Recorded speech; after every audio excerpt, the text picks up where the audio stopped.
Halo semuanya, selamat datang di channel Siaran Miring.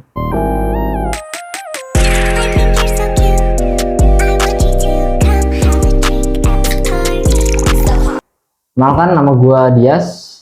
Nama gua Rafli Saputra.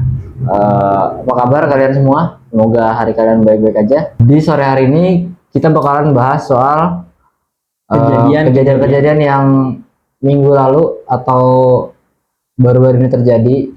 Masa depan pun bisa. Ya, bukan peramal ya, masa depan nih. Masa depan. Oke, kita langsung masuk berita pertama dari teman gua. Silakan, Rafli. Ketika pawang mau nyembuhin orang lagi kesurupan, tapi bohong, pria ini auto kena ceramah. Coba kita lihat videonya seperti apa. Ban pura-pura kesurupan di kuda lumping.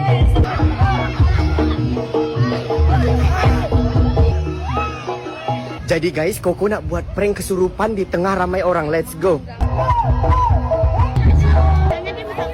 alah.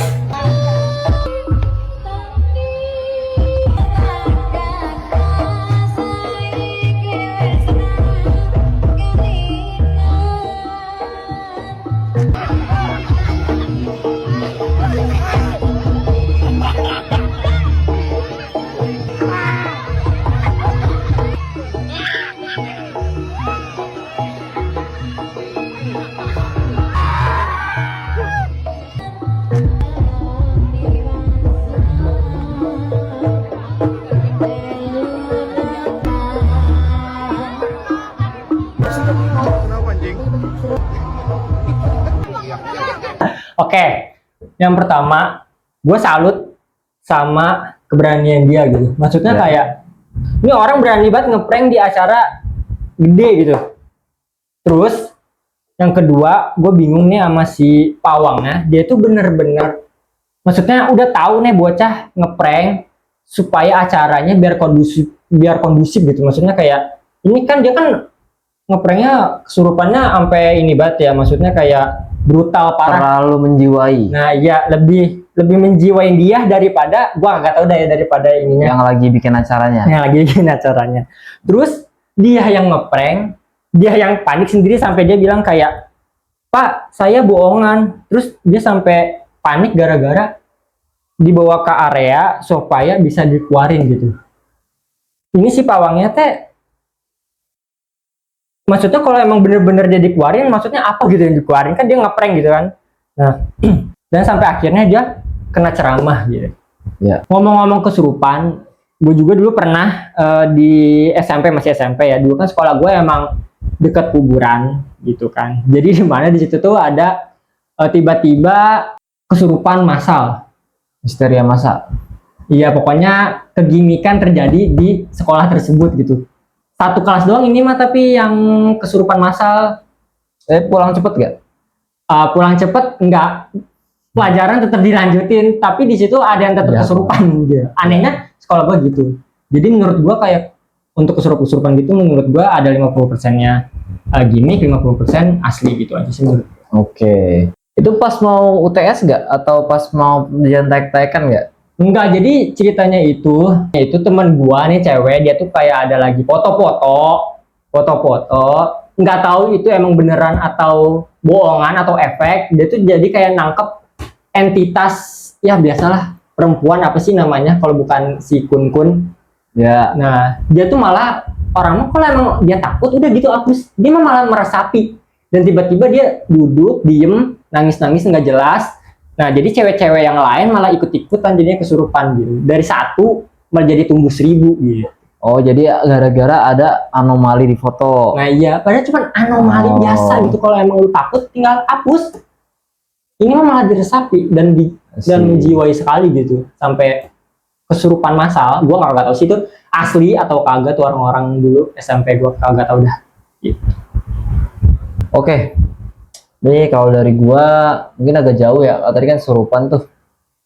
Kalau sekarang gua lagi baca-baca berita, terus gua nemuin dari radartubanjawapos.com ada teknologi baru yaitu Curious Soundbox. aplikasi pembayaran digital anti penipuan yang dapat bermanfaat bagi pemilik usaha. Nah, jadi ke QRIS Soundbox ini pembayaran digital yang berbasis kode QR yang dilengkapi dengan fitur notifikasi suara. Jadi setiap orang melakukan pembayaran QRIS, itu si aplikasinya bakalan bunyi notifikasi yang menandakan bahwa si pembeli ini udah melakukan pembayaran. Oh berarti QRIS dulunya cuma diem aja gitu, masuk aja gitu, nggak ada Dulu ya, dulu kayak gitu. Notifnya mungkin ada, tapi kita harus ngecek manual.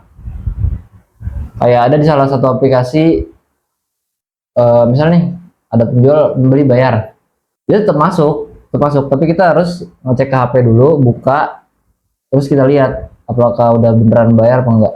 Nah, ngomong-ngomong soal QRIS ini, gua di rumah punya usaha bakso kecil-kecilan. Di sana ada QRIS juga. Ini pernah kejadian ya, dan ini real, bukan ada atau gimana.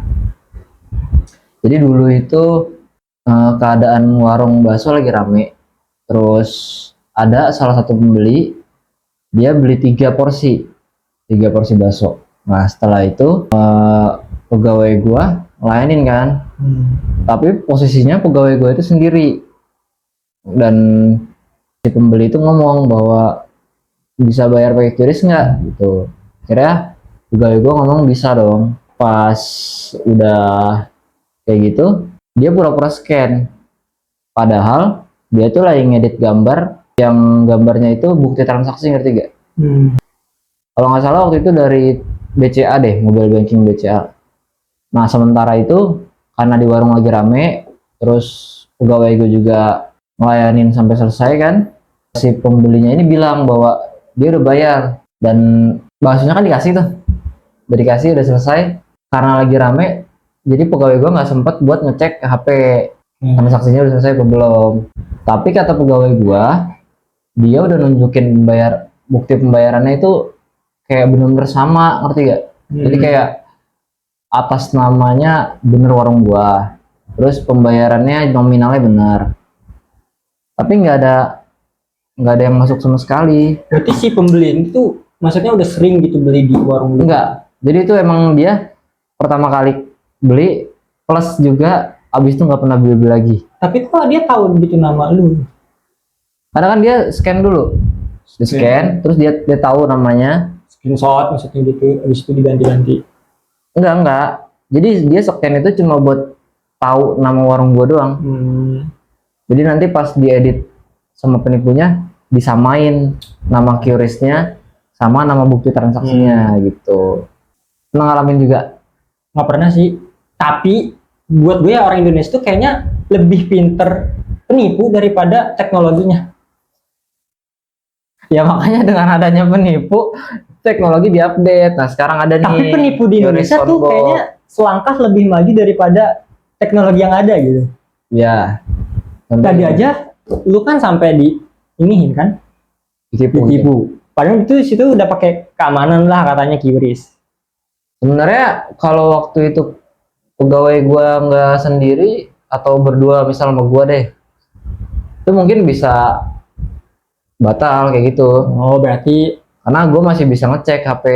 Mungkin karena kurang paham sama alat QRIS-nya juga kali mungkin. Ya pegawai gue juga berhubung udah lumayan tua, jadi nggak terlalu ini. Nah makanya karena ada teknologi QRIS Soundbox ini, menurut gue lumayan membantu sih ke depannya. Apalagi buat orang-orang yang punya toko, dia udah tua kan, nggak terlalu ngerti teknologi, takutnya kejadian yang sama kayak gue menimpa hal mereka kan. Sian juga gitu sih kurang lebih.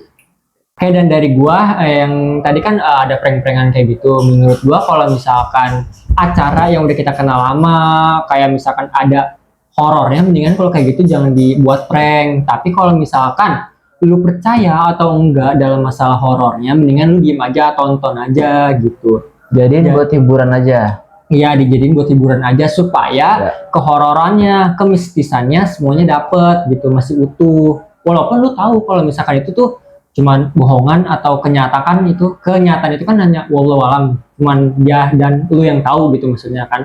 Iya.